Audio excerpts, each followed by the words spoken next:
Hello बच्चों, कैसे हो बेटा आप लोग। लास्ट क्लास में हमने मेज़रमेंट कंप्लीट कर लिया था। आज हम 3 टर्म्स को डिस्कस करने जा रहे हैं आप लोगों के सामने। एक होगी साइंटिफिक नोटेशन, एक होगी आपकी एक्यूरेसी और एक होगा बेटा प्रेसिजन। तो सबसे पहले हम बात करते हैं साइंटिफिक नोटेशन की, कि साइंटिफिक नोटेशन क्या होता है और उसको किस तरीके से हम रिप्रेजेंट करते हैं। तो सबसे पहले तो बात आती है कि साइंटिफिक नोटेशन होता क्या है।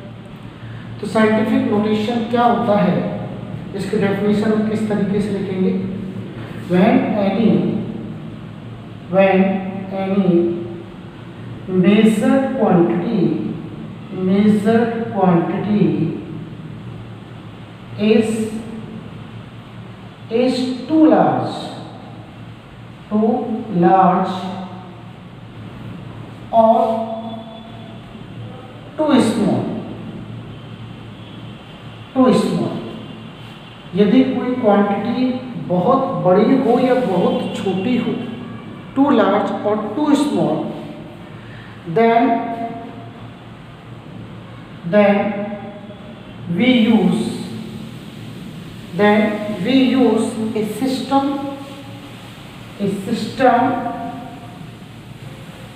called scientific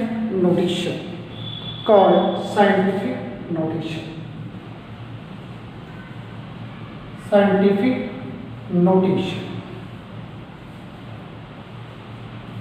दैट इज, कोई भी डाटा जो मेजर किया जा रहा है वो बहुत बड़ा हो या बहुत छोटा हो, तो हमें साइंटिफिक नोटेशन का यूज करना है।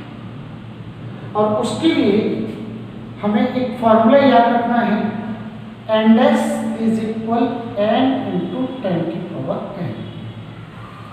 यानी कि हमें इस रूप में n × 10⁻n के रूप में हमें किसी भी डाटा को जो मेजर किया गया है उसको एक्सप्रेस करना होता है। यहाँ पर कैपिटल N क्या रिप्रेजेंट करता है। कैपिटल N कोई भी न्यूमेरिकल वैल्यू जिसकी वैल्यू 1 से लेके और 9.999 के बीच में होती है, वो क्या कहलाता है, कैपिटल N कहलाता है। तो any suitable number in between 1.000 to 9.999 capital N कहलाता है। एंड स्मॉल n जो होता है वो एक एक्सपोनेंट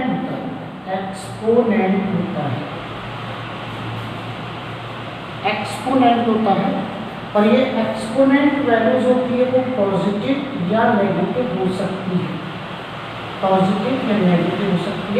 और कोई ना कोई एक इंटीजर वैल्यू होगी। जैसे मैं आपको कहूँ कि सपोज 0.016 कोई वैल्यू है और इस वैल्यू को मुझे साइंटिफिक नोटेशन में रिप्रेजेंट करना है, तो यहाँ पर मैं क्या लिखूँगा, इसको मैं साइंटिफिक नोटेशन में जब करूँगा तो कैपिटल N आना चाहिए 1 से 9.999 के बीच में। तो इसको मैं लिख सकता हूँ 1.6, और बाकी का 10⁻² चला जाएगा। पॉइंट को 2 डिजिट पीछे ले गया तो पावर क्या लग गई, 10⁻²। तो ये इसका साइंटिफिक नोटेशन कहलाता है। अब साइंटिफिक नोटेशन का हमारे लिए क्या यूटिलाइजेशन है, इस बात को हम समझते हैं यहाँ पर। तो साइंटिफिक नोटेशन का सबसे बड़ा यूटिलाइजेशन होता है कि हम अरिथमेटिक कैलकुलेशन के अंदर हम इनका यूज़ कर लेते हैं, ठीक है ना। तो इनका जो यूज़ होता है इन अरिथमेटिकल कैलकुलेशन,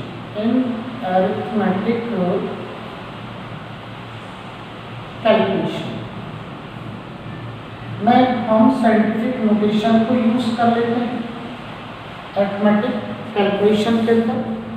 2 तरीके से हम यहाँ पर यूज़ कर सकते हैं। एक तरीका तो हमारे पास क्या होगा बेटा, addition and subtraction. Addition and subtraction के रूप में हम यूज कर सकते हैं। सपोज हमारे पास दो वैल्यूज हैं,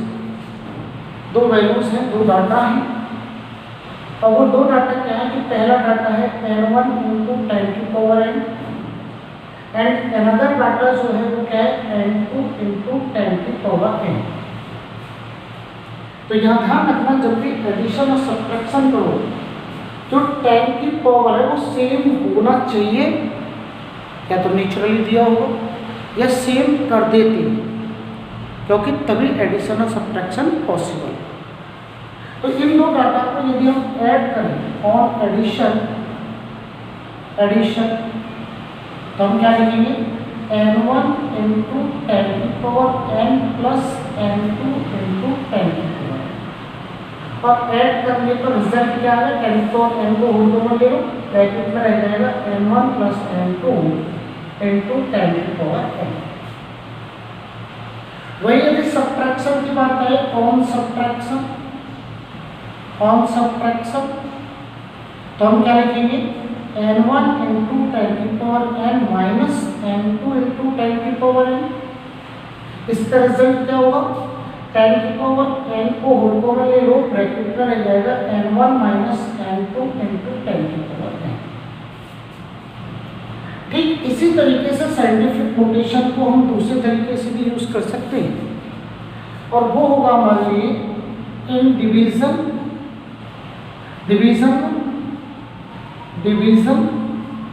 and in multiplication. Division and in multiplication के केस में भी हम इसको यूज कर सकते हैं साइंटिफिक नोटेशन। तो इसके लिए हम ये कह लेते हैं कि सपोज एक डाटा हमारे पास कितना है n1 इंटू 10 की पावर स्मॉल n1 है, और दूसरा डाटा हमारे पास n2 इंटू 10 की पावर स्मॉल n2 है। तो देखिए जब बात डिवीजन की करते हैं तो डिवीजन की यदि हम बात करें यहाँ पर ऑन डिवीजन की यदि हम यहाँ पर बात करते हैं तो क्या करेंगे, हम इस वैल्यू में इसका डिवीजन करना है। सपोज हम पहली वैल्यू में दूसरी वैल्यू का डिवीजन करना, तो हम क्या लिखेंगे बेटा n1 इंटू 10 की power n1 upon n2 into 10 की पावर n2, और इसको हम कैसे लिख सकते हैं n1 अपॉन n2, और 10 की पावर n2 ऊपर जाएगा तो पावर चेंज हो जाती है, आप जानते हैं। तो यहाँ पर ये क्या हो जाएगा 10 की पावर n1, और ये पावर चेंज होगी और मल्टीपल में बेस सेम होने पर पावर जुड़ जाती है, 10 की power n1 minus n2 result बन जाएगा, 10 की power n1 minus n2 result बन जाएगा। वही और मल्टीप्लिकेशन में भी हम बात करें, मल्टीप्लिकेशन के केस में हम क्या कह सकते हैं, यहाँ पर मल्टीप्लिकेशन के केस में हम क्या कह सकते हैं कि n1 इंटू 10 की पावर n1 को मल्टीप्लाई करना है हमको n2 इंटू 10 की पावर n2 के साथ, तो n1 इंटू n2 तो आएगी, और मल्टीप्लिकेशन में पावर ऐड हो जाती है तो 10 की पावर n1 प्लस n2 बन जाएगी, 10 की पावर n1 प्लस n2 बन जाएगी। तो इस तरीके से हम अरिथमेटिक कैलकुलेशन में साइंटिफिक नोटेशन का यूज करते हैं।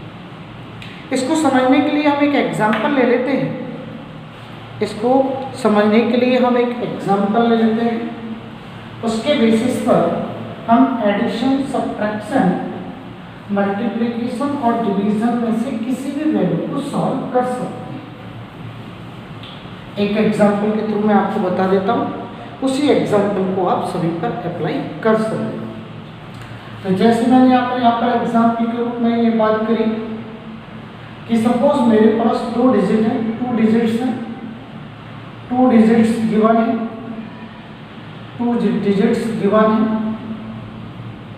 क्या क्या डिजिट गिवन है, एक डिजिट गिवन है, सपोज आपके पास 1.5 इंटू 10 की पावर -2, और दूसरी डिजिट है आपके पास सपोज 5 × 10⁻⁻⁻। अब आपसे क्वेश्चन ये कह दिया गया कि भाई इन दोनों को ऐड करिए। तो देखिए ऑन एडिशन इन डिजिट को यदि मुझे ऐड करना है तो ऐड और सब्ट्रैक्शन में मैंने क्या कहा था कि जो 10 की पावर है उनको सेम करना है। पहली बात ध्यान रखना कि पावर मस्ट बी सेम, तभी एडिशन सब्ट्रैक्शन होगा। मल्टीप्लिकेशन डिवीजन में ये डिजायरेबल कंडीशन नहीं है, ठीक है ना। तो यहाँ पर पावर है 10⁻², यहाँ पर पावर है 10⁻³ तो आपको दो में से एक काम करना पड़ेगा, या तो इसे 10⁻² कर लो या इसे 10⁻³ कर लो, तभी होल कॉमन लगेगा। तो इसका मतलब यदि मैं इसको 1⁻³ कम कर दूँ तो उसके लिए मुझे इसमें 10 से क्या करना पड़ेगा, 10 से डिवीजन भी करना पड़ेगा और 10 से मल्टीप्लिकेशन भी करना पड़ेगा। तो इसको मैं क्या लिख सकता हूँ 1.5 × 10⁻², और इसको लिख सकता हूँ यदि मैं इसको 10 से डिवाइड कर दूँ और 10 से मल्टीप्लाई कर दूँ तो निश्चित रूप से ये 0.5 × 10⁻² बन जाएगा। तो 0.5 × 10⁻² बन जाएगा, क्योंकि यदि मैं 10 से डिवीजन करूँगा और 10 से मल्टीप्लाई करूँगा तो ये 10⁻1 है, 10⁻1 और 10⁻², यदि ऐड होगा तो -2 पावर आ गई और 10 का डिवाइड करूँगा तो 0.5 बन गया। अब मैं लिख सकता हूँ अपने तरीके से कि 1.5 + 0.5 और होल कॉमन ले लिया 10⁻², तो ये रिजल्ट मेरे पास आ गया 2.0 × 10⁻²। न्यूमेरिकल वैल्यू को ऐड कर। सपोज इसी को मुझे किस पर लगाना होता, मुझे यही बात बना मल्टीप्लिकेशन करना होता। सपोज ये वैल्यू ऑन मल्टीप्लिकेशन करना होता, इसी डाटा को मैं मल्टीप्लाई करना चाहता हूँ तो वही बात है, इसको सीधा सीधा लिख दीजिए, इसमें कोई दिक्कत नहीं है, पावर सेव करने की जरूरत नहीं है। 10⁻² मल्टीप्लाइड बाई 5 × 10⁻³ तो मल्टीप्लिकेशन में कोई प्रॉब्लम नहीं है। क्यों? क्योंकि यहाँ पर जो कैपिटल एन है उनको मल्टीप्लाई कर दीजिए, 15 5 से 75 होता है 7.5, और क्योंकि हमें पता है 10 की पावर मल्टीप्लिकेशन में ऐड हो जाती है तो 10 की पावर -2 और -3 ऐड हो जाएंगे तो कितना जाएगा 10 की पावर -4। तो जिस तरह से मैंने एडिशन मल्टीप्लिकेशन की है उसी तरह से मैं यहाँ पर सब्ट्रैक्शन और डिवीजन भी कर सकता था। क्लियर? तो scientific notation is very important. कोई भी डाटा जब रिप्रेजेंट किया जाता है तो उसे साइंटिफिक नोटेशन में रिप्रेजेंट किया जाना चाहिए। उसके बाद यहाँ पर दो टर्म और होती है, एक होती है एक्यूरेसी और एक होती है प्रेसिजन। एक होती है एक्यूरेसी और एक होती है प्रेसिजन। तो सबसे पहले मैं यहाँ पर बात करता हूँ एक्यूरेसी की, कि एक्यूरेसी का मतलब क्या होता है। तो देखिए एक्यूरेसी की डेफिनेशन देने से पहले आप थोड़ा सा समझने की कोशिश करें बेटा। एक्यूरेसी की डेफिनेशन दूंगी आपको पहले, फिर मैं प्रेसिजन की डेफिनेशन दूंगा आपको, प्रेसिजन की डेफिनेशन दूंगा। तो एक्यूरेसी और प्रेसिजन की डेफिनेशन में दूँ इससे पहले मैं एक दो बात आपको बता देना चाहता हूँ कि एक्यूरेसी और प्रेसिजन का क्या मकसद होता है, क्या मतलब होता है। देखिए यहाँ पर दो टर्म आपको ध्यान रखनी चाहिए बेटा। एक टर्म होती है आपकी जो है रिपोर्टेड वैल्यू और एक होती है आपकी ट्रू वैल्यू। तो ट्रू वैल्यू का मतलब रेफरेंस वैल्यू से होता है बेटा। जो भी रिजल्ट हम निकाल रहे हैं वो तो हमारा रिपोर्टिंग होगा, ऑब्जर्वेशन जो भी कर रहे हैं या मेजरमेंट जो भी कर रहे हैं वो हमारा रिपोर्टेड रिजल्ट होता है। बट कोई भी वैल्यू पहले से स्टैंडर्ड है वो हमारे लिए ट्रू वैल्यू है। तो दो टर्म आप ध्यान रखिए, एक ट्रू वैल्यू एक रिपोर्टेड वैल्यू। अब हमें ये देखना है कि इंडिविजुअल रिपोर्टेड वैल्यू, चाहे वो मेजरमेंट कितने भी किए हैं, ईच एंड एवरी मेजरमेंट की बात कर रहा हूँ, इंडिविजुअल मेजर्ड वैल्यू या reported value given true value के कितनी क्लोज है, कितना एग्रीमेंट शो कर रही है, वो उसकी एक्यूरेसी कहलाती है। बात समझ आई? द इंडिविजुअल वैल्यू जो आपने मेजर की है वो वैल्यू गिवन ट्रू वैल्यू के कितने क्लोज है वो उसकी एक्यूरेसी को इंडिकेट करती है। वही प्रेसिजन जो टर्म है वो ये बताती है कि यदि आपने कोई भी मेजरमेंट 2 या 2 से बार ज़्यादा किया है, 2 और मोर देन 2 बार किया है, तो वो मेजरमेंट जो किए हैं, जो रिपोर्टेड वैल्यूज़ हैं, वो आपस में कितनी क्लोज हैं। ट्रू वैल्यू से पहले रहना नहीं है, how much close to each other, that is the precision. Clear. तो एक्यूरेसी में क्या होता है कि जो इंडिविजुअल मेजरमेंट है, इंडिविजुअल जो मेजर्ड वैल्यू है वो ट्रू वैल्यू से कितना एग्रीमेंट कर रही है, कितना क्लोजनेस शो कर रही है, वो तो एक्यूरेसी कहलाएगी। और जो आपस में जितने भी मेजरमेंट हो आपस में कितने क्लोज हैं वो आपकी क्या कहलाएगी, वो आपकी प्रेसिजन कहलाएगी। तो लिख लीजिए इसकी डेफिनेशन एक्यूरेसी की। Agreement of a particular value, agreement of a particular value to the particular value to the true value, to the true value. True value is known as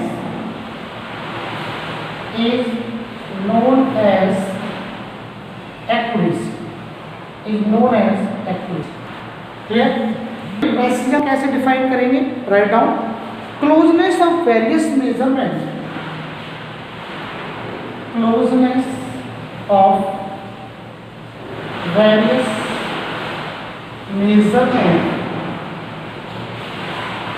measurement, closeness of various measurement for the same quantity, for the same quantity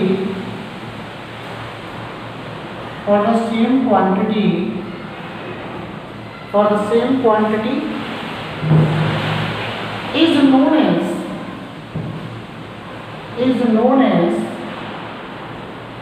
known as precision. Closeness of various measurement for the same quantity is known as precision. Closeness of various measurement, आपस में कितनी close है। इसको मैं एक example से आपको समझा देता हूँ। Suppose a true value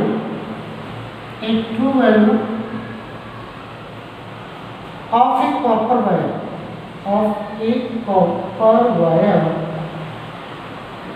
is equal to 2.000 ग्राम। ये ट्रू वैल्यू है, एक रेफरेंस वैल्यू है जो हमें दे रही है। अब इस मेजरमेंट को, वेट के मेजरमेंट को, मास के मेजरमेंट को 3 अलग अलग स्टूडेंट करते हैं और वो 2 बार मेजरमेंट करते हैं, यानी कि A student, B student, C student, 3 student है और तीनों स्टूडेंट जो हैं वो 2 बार मेजरमेंट करते हैं और अपने रिजल्ट को रिपोर्ट कर रहे हैं। तो रिपोर्टेड वैल्यूज जो है, वो यहाँ पर शो कर रहे हैं। रिपोर्टेड वैल्यूज इसमें शो की, यहाँ पर रिपोर्टेड वैल्यूज कुछ इस तरह से शो की होंगी कि यहाँ पर ये स्टूडेंट्स का कॉलम हो गया, सपोज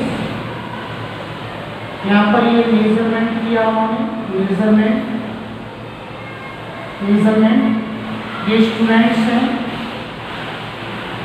3 स्टूडेंट्स हैं ए, बी और सी, और इस तरह से वो अपने रिजल्ट को रिपोर्ट करते हैं। यहाँ पर ये फर्स्ट मेजरमेंट हो गया, ये सेकंड मेजरमेंट हो गया और ये फर्स्ट मेजरमेंट है, ये सेकंड मेजरमेंट है और ये एवरेज है। ठीक है, मेजरमेंट किसमें ले रहे हैं, ग्राम में। और मेजरमेंट जब उन्होंने लिया तो उन्होंने जो रिपोर्ट किया रिजल्ट, वो रिपोर्ट को इस तरीके से किया कि पहला रिजल्ट किया 1.95, 1.95, दूसरा था 1.93। इन दोनों का एवरेज निकालोगे तो कितना आएगा 1.94।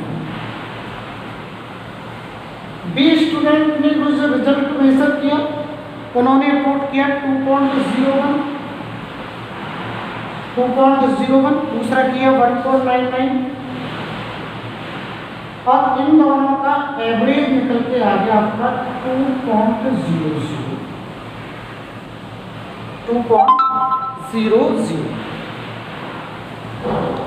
और तीसरे बंदे ने जो रिपोर्ट किया वो दिया उन्होंने 1.94 और दूसरा डाटा आपको आया माना 2.05 और इन दोनों का एवरेज जब निकाला जाएगा तो ये आएगा 1.995। अब हमें ये चेक करना है कि स्टूडेंट ए बी सी ने जो रिजल्ट रिपोर्ट किए मेजरमेंट के बेसिस पर वो आपस में क्या है और ट्रू वैल्यू के रिस्पेक्ट में ये आपके ट्रू वैल्यू है। तो मैं यहाँ पे देखना चाहता हूँ कि कौन ने तो प्रेसाइज रिजल्ट दिया और किसने एक्यूरेट रिजल्ट दिया। मैं दो बात चेक करना चाहता हूँ। तो देखो जरा मैं इसकी बात करता हूँ पहले स्टूडेंट की। इसने दो मेजरमेंट किए, दोनों मेजरमेंट आपस में क्लोज है 1.95 1.93। तो इसका मतलब प्रेसिजन की ये डेफिनेशन थी क्लोजनेस ऑफ वेरियस मेजरमेंट, ये क्लोज हैं इसका मतलब प्रेसाइज है। बट 1.95 को यदि मैं 2 ग्राम से कंपेयर करूं तो बहुत डिफरेंस है इसमें, और 1.93 को इंडिविजुअली 2 से कंपेयर करूं तो भी बहुत डिफरेंस है। मतलब इंडिविजुअल मेजरमेंट यदि मैं ट्रू वैल्यू से कंपेयर करूं तो वो एक्यूरेट नहीं आ रहा, क्लोजनेस नहीं है। Agreement of a particular value है 1.95 1.93, these are not close to the individually 2 gram, so these are not accurate। B student के बारे में देखते हैं। यहाँ पर वैल्यू है 2.01, यहाँ पर है 1.99। यदि मैं इनकी आपस में क्लोजनेस की बात करूं जो कि मुझे क्या देगी प्रेसिजन या प्रेसाइज वैल्यू देगी, तो मुझे पता है 1.99 और 2.01 एक दूसरे के काफ़ी क्लोज हैं, तो ये प्रेसाइज है बिल्कुल है। और यदि मैं 2.01 को कंपेयर करूँ 2 ग्राम से तो ये भी इसके बहुत ज़्यादा क्लोज है इंडिविजुअल वैल्यू, और 1.99 भी काफ़ी क्लोज है इसकी, तो इसका मतलब ये एक्यूरेट भी है। बी स्टूडेंट ने जो रिजल्ट रिपोर्ट किया है वो प्रेसाइज भी है और एक्यूरेट भी है। और वहीं मैं सी स्टूडेंट की बात करूँ जिसने रिजल्ट दिया है 1.94 और 2.05, तो यदि मैं आपस में कंपेयर करूँ तो ये क्लोज नहीं है वैल्यूज, दो मेजरमेंट की वैल्यू क्लोज नहीं है तो मतलब प्रेसाइज नहीं है। और इंडिविजुअल वैल्यू को कंपेयर करूं तो भी काफ़ी दूर है, 1.94 और 2 के बीच में बहुत डिफरेंस है, 2.05 और इसके बीच में बहुत डिफरेंस है, तो इसका मतलब ये एक्यूरेट भी नहीं है। तो मैं फाइनली यहाँ से कंक्लूड कर सकता हूँ कि स्टूडेंट ए, स्टूडेंट बी और स्टूडेंट सी ने जो रिजल्ट रिपोर्ट किया है, जो मेजरमेंट रिपोर्ट किया है, उसमें स्टूडेंट ए ने जो दो मेजरमेंट किए वो आपस में प्रेसाइज तो है पर वो एक्यूरेट नहीं है, जबकि बी ने प्रेसाइज भी दिया है और एक्यूरेट भी दिया है, और सी ने neither precise not accurate result report किया। ठीक है, तो इसको आप नोट करें।